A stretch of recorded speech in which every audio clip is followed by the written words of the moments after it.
시편 34편 19절부터 22절까지 말씀입니다. 공독하겠습니다.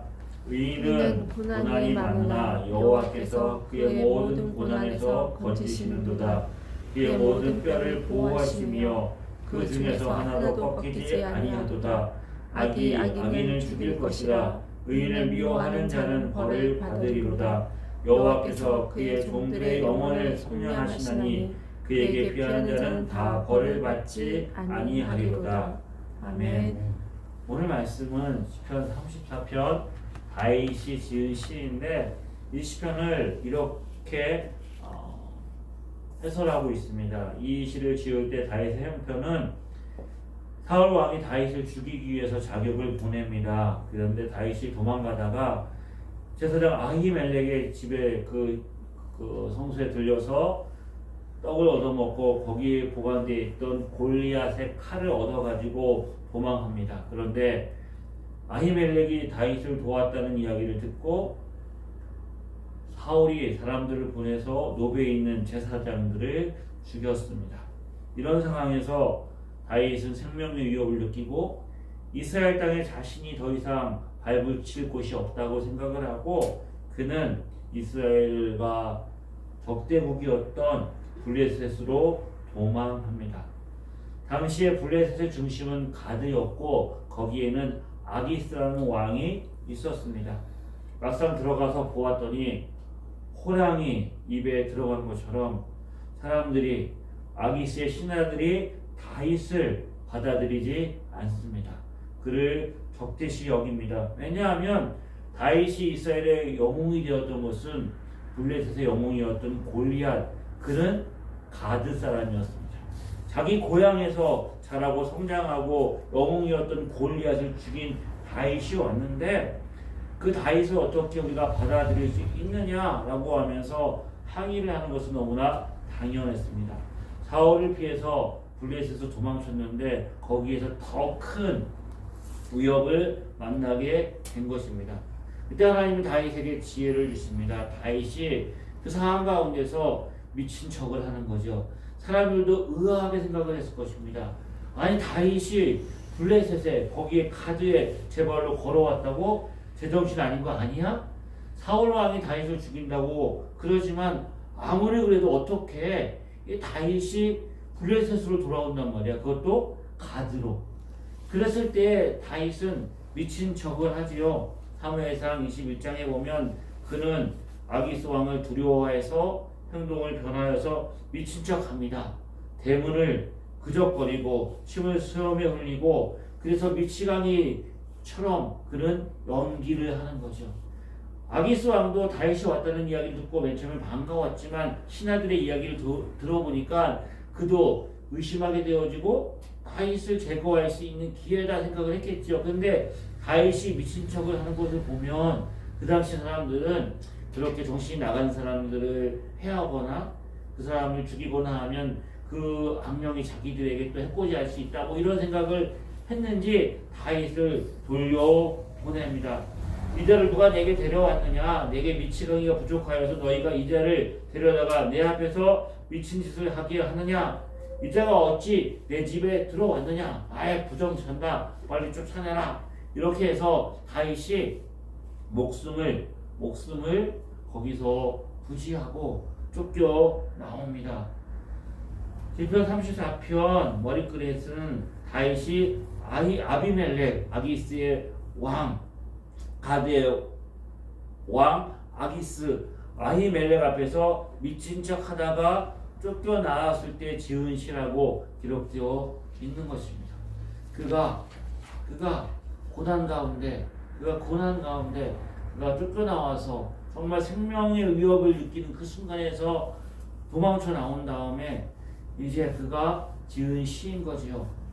다윗의 모습, 골리앗을 이긴 영웅의 모습은 보이지 않고 미치광이 행세를 하면서 그렇게 초라하고 비참한 자신의 모습을 볼 때 얼마나 신사를 한탄할 수밖에 없었을까요?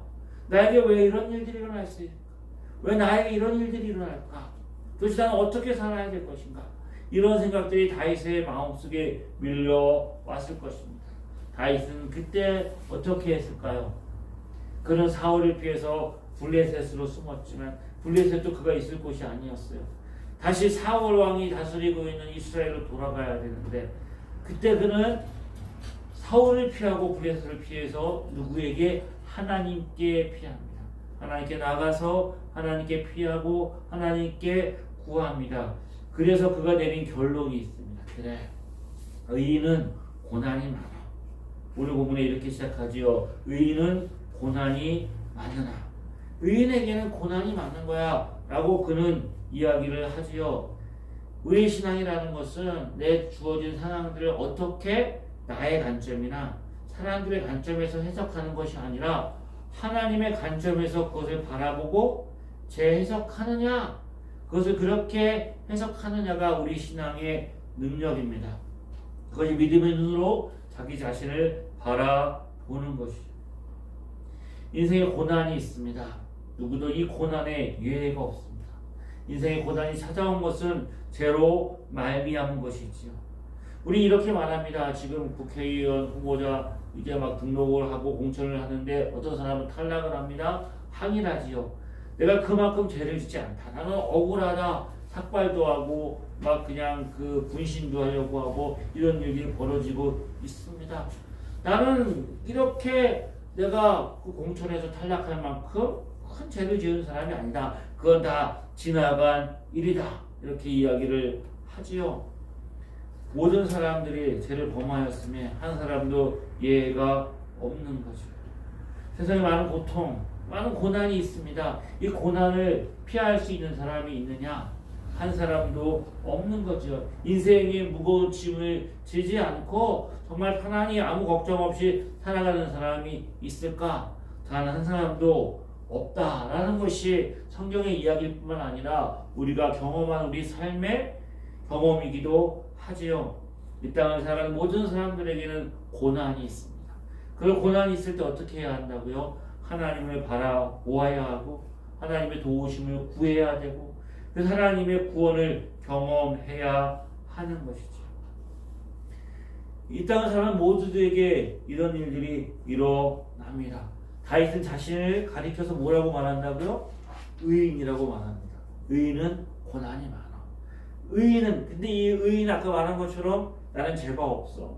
나는 죄가 없어. 나는 억울해. 이런 신세한탄하거나 자기 자신을 변명하는 말이 아닌 것입니다. 어떻게 알 수 있느냐? 자신을 의인이라고 표현했던 다윗이 34편 앞절에 자기 자신에 대해서 이렇게 표현하고 있습니다. 자신은 누구냐? 곤고한 자입니다. 곤고한 자가 부르짖음에 여호와께서 들으시고 그의 모든 환난에서 구원하셨다. 그에게 곤고함이 있습니다. 그리고 자신을 향하여서 마음이 상한 자라고 말합니다. 마음이 상했습니다. 원수들 때문에 나는 잘못한 거 없는데 내 주변에 있는 사람들이 잘못해가지고 모함해서 내가 마음이 상하고 상처를 받은 거야 라는 말이 아니라 18절에 보면 여호와는 마음이 상한 자를 가까이 하시고 충심으로 통회하는 자를 구원하신다.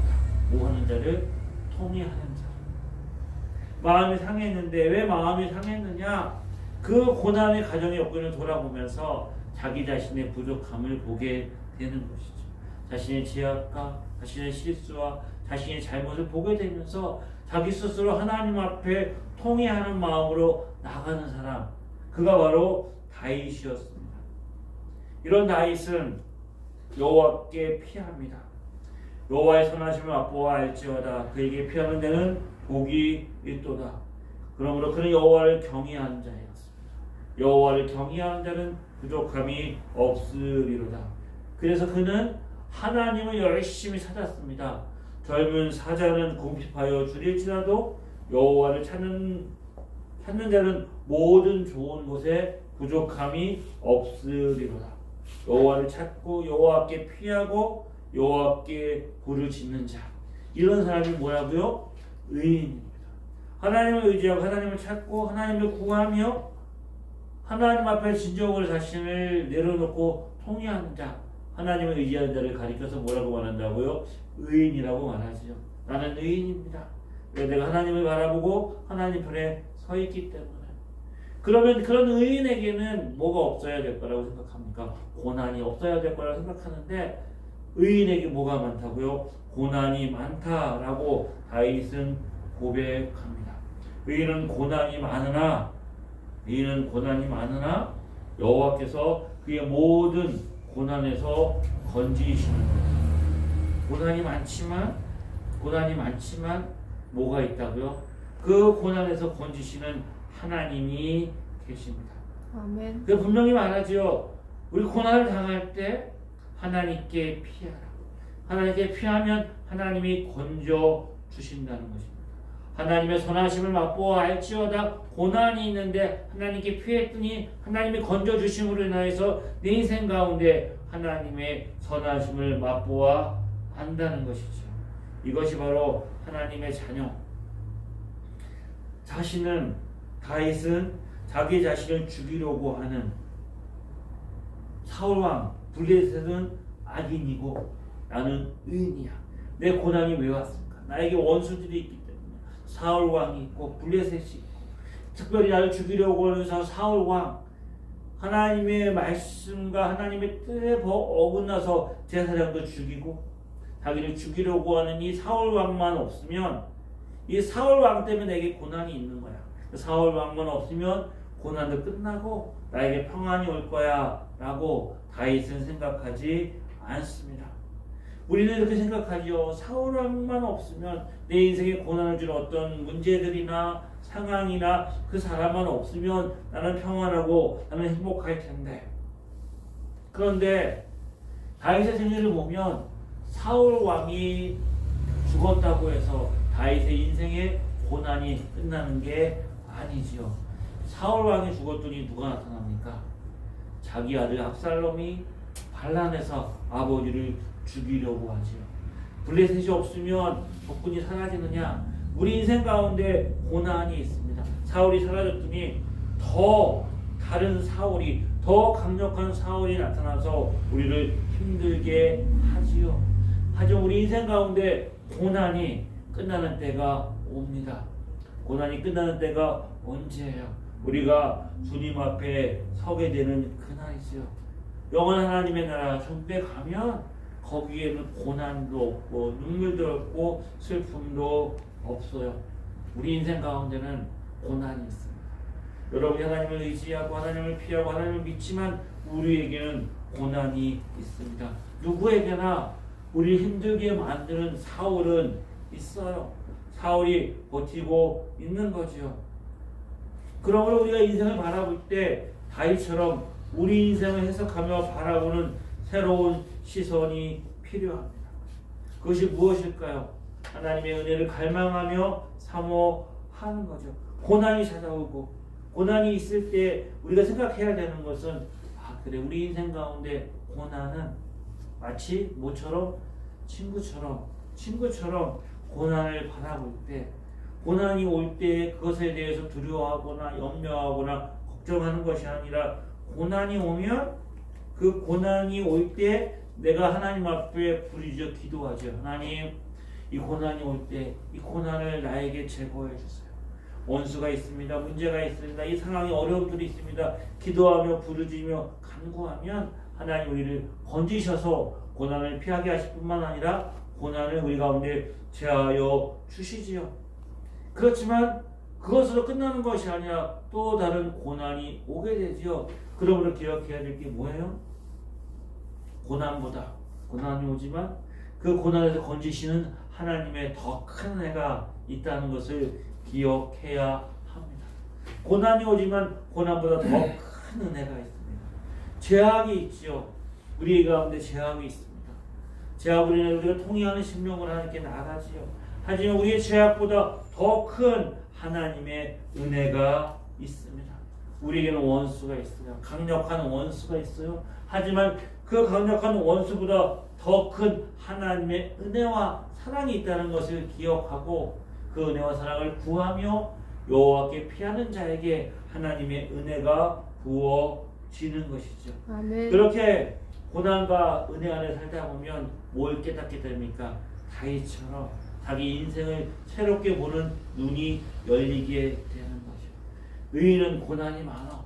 의인이 고난이 많지만 이 고난 가운데 건지시는 하나님의 은혜는 더 크고 놀라워. 여호와의 선하심을 맛보아 알지어다. 하나님의 은혜와 선하심을 맛보아 경험하고 알게 되어지는 새로운 눈이 열리게 되어지고, 그러므로 인해서 다윗의 마음이 넓어지고 깊어짐으로 인하여서 많은 사람들을 용납하고 품고, 그래서 다윗 자신은 이스라엘 왕들을 평가할 때 다윗이 기준이 되는 거죠. 다윗과 같은 길을 걸었다. 저 사람은 다윗과 다른 길을 걸었다. 하나님의 마음에 합한 자가 되어서 많은 사람들에게 다윗은 하나님의 기준으로 서게 됩니다. 내 평생에 고난이 계속되겠지만 기억해야 될 거 뭐라고요? 하나님의 은혜도 계속된다는 것이죠. 고난보다 더 큰 은혜와 사랑이 우리 가운데 함께하고 있습니다. 오늘 본문에 특별히 이 고난을 이야기하면서 한 가지 본문이 등장하는데, 하나님 뭘 하지 않으신다고요? 고난 가운데서도 그 뼈를 꺾지 않으신다라고 말씀하고 있어요. 고난하면 우리가 겪은 고난, 우리가 겪는 고난도 크고 아프고 힘들지만, 이 고난하면 우리가 떠오르는 분이 계시죠. 예수님입니다. 얼마 있으면 이제 부활주일이고 지금 종료주일이고 이제 고난 주간이 다가오는데, 예수님이 겪으신 십자가의 고난은 우리는 우리의 연약함과 죄악 때문에 겪는 고난이지만, 죄가 없으신 하나님의 아들이 온전히 의로우신 하나님의 아들 예수 그리스도께서 이 땅에 오셔서 십자가에 죽으시고 고난을 받으셨습니다. 그런데 고난 가운데 뼈를 보호하신다라는 말이 있어요. 그의 뼈가 하나도 꺾이지 아니하리로다. 이 말씀이 예수님의 십자가의 사건에서 그 말씀이 응해졌습니다. 십자가의 형은 사람을 십자가에 못 박는 거죠. 사람의 생명이 질깁니다. 사람의 생명이 질겨가지고 이제 사람이 죽어야 되는데 끝까지 버티는 거예요. 기다릴 수가 없어요. 기다릴 수가 없으면 어떡합니까? 사람이 더 이상 그 하중을 견디지 못하게 뼈를 꺾어버린다. 뼈를 꺾어버리면 그 육신이 처지기 때문에 더 빨리 이제 숨을 거두게 되는 거죠. 예수님이 십자가에 달리셨을 때는 안식일 전날이었기 때문에 안식일에 그 십자가에 그 사형수를 매달아 놓을 수가 없는 거예요. 그러니까 십자가 안식일이 오기 전에 사형수를 빨리 생명을 죽여야 되는 거예요. 그래서 병사들이 갔습니다. 그들의 뼈를 꺾으려고. 근데 예수님은 누가 보더라도 이미 숨이 거두었어요. 그래서 창을 찔렀더니 물과 피가 나왔던 거죠. 그 더 이상 뭘 할 필요가 없었던 거예요. 뼈를 꺾을 필요가 없었어요. 그 시신을 온전하게 내려놓았고 그 시신 그대로 뼈를 꺾지 않은 채로 장사가 지내진 거죠. 다른 두 강도는 뼈를 꺾어서 그리고 내려서 숨을 거두게 했지만, 예수님은 뼈를 꺾지 않으십니다. 고난 가운데서도 뼈를 꺾지 않는, 이게 무슨 의미가 있을까요? 시신이 온전히 보존되었다. 시신이 온전히 보존되었다. 예수님이 부활하셨을 때 뭐가 있었어요? 몸에, 손에, 허리에 창자국이 있었잖아요. 그가 부활하신 몸이었지만 창자국과 옷자국을 가진 채 교마에게 넣어보라고 말씀하셨잖아요. 그런데 뼈가 많이 꺾였다고 하면 꺾은 뼈도 예수님 하나님의 능력과 그런 걸로 해서 온전하게 하실 수 있겠지만, 온전하지 못한 모습으로 그 부활하신 어떤 모습이 형성될 수도 있는데, 온전한 육신을 그 뼈를 가지고 예수님 부활하셨다는 모습을 통해서 그 예수님의 그 마지막 고난 가운데서도, 십자가의 고난 가운데서도 우리가 이런 얘기를 하죠. 사람이 떨어질 때 추락하면 날개가 없다고. 1층에 추락해서 끝인 줄 알았더니 그 밑에 뭐가 있다고요? 지하가 있는 거야. 파도 끝없이 내려가는 지하가 있는 것처럼 인생의 고난이 끝없이 내려가는 것 같지만, 하나님은 의인의 고난 가운데서도 피할 길을 내실 뿐만 아니라 건지실 뿐만 아니라 그들이 뼈가 꺾이지 않도록 은혜와 공의를 베풀어 주시는, 아멘. 완전히 버리시지 않는 거예요. 완전히 버리시지 않는 거죠. 그래서 호세아서가 그래서 그 하박국 선지자가 바벨론의 침공이 임박한 것을 예언하면서도 그것을 바라보면서 뭐라고 말합니까? 이 일이 속히 이루어지게 해달라고 말하면서 진노 중에서라도 긍휼을 잊지 마소서. 진노 가운데서라도 하나님 긍휼을 잊지 말라고 기도하지요. 우리 인생 가운데 고난이 있지만 이 고난이 하나님이 그냥 버려두시는 게 아니에요.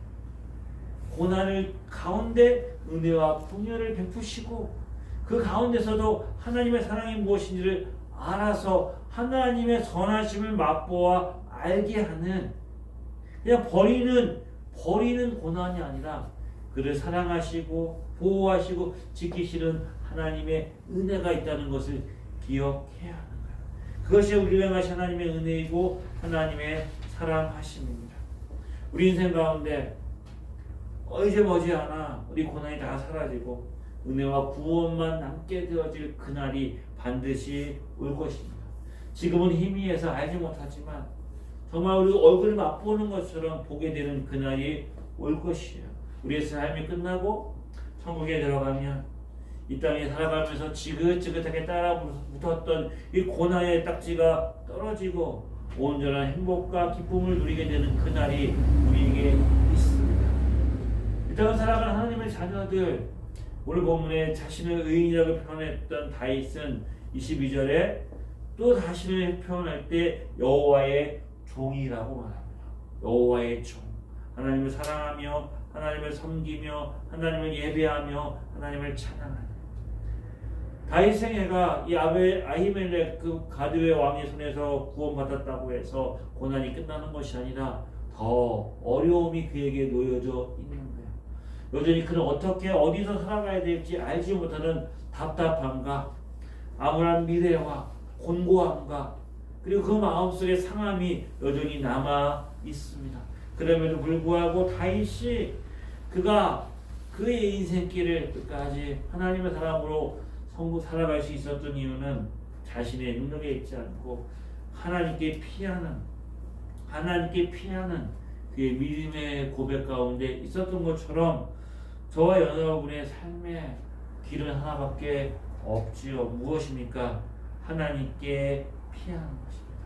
하나님을 의지하고 하나님을 피하고 그 가운데 하나님의 은혜를 맛보고 그렇게 하나님의 사랑 가운데 걸어갈 때 우리의 삶에 하나님의 선하심이 그의 인자하심이 영원히 부어지게 하실 것입니다. 아멘. 우리의 삶에도 그 하나님이 함께 하심을 기억하시고 믿음으로 승리하는 복된 은혜 저와 여러분에게 있기를 주의 이름으로 축복합니다. 아멘. 기도하시겠습니다. 아버지 하나님, 우리가 연약합니다. 우리가 부족합니다. 고난 가운데 너무 힘들고 아픕니다. 이 고난이 언제 끝날지 우리는 알 수 없습니다. 아니 우리의 인생을 살아가는 동안에 이 고난이 우리가 아버지 하나님 여전히 우리와 함께 할 것입니다. 그럼에도 불구하고 우리가 기쁨으로 찬양하며 주님 앞에 설 수 있는 것은 이 고난보다 더 큰 하나님의 은혜와 사랑과 긍휼과 능력이 함께하고 있음을 믿음으로 바라보고 있기 때문입니다. 아멘. 지금도 그 은혜가 우리와 함께하고 있습니다. 아버지 하나님, 하나님의 선하심이 무엇인지 날마다 우리가 경험하게 하여 주옵소서. 그래서 아버지 하나님, 고난이 오지만 그 고난 가운데서 기뻐했던 하나님의 사람들처럼 그 기쁨이 모두 우리 인생 가운데 우리 삶을 살아가게 하는 힘이 되게 하여 주시옵소서. 아멘. 감사드리고 예수님의 이름으로 기도드립니다. 그리스도의 은혜와 하나님 아버지의 크신 사랑하심과 성령의 강화 감동 위로 교통하심이 주를 의지하며 주께 피하며 주의 선하심을 맛보아 알기를 소망하는 하나님의 자녀들 위해 지금부터 영원히 함께 하시기를 간절히 축원하옵나이다. 아멘.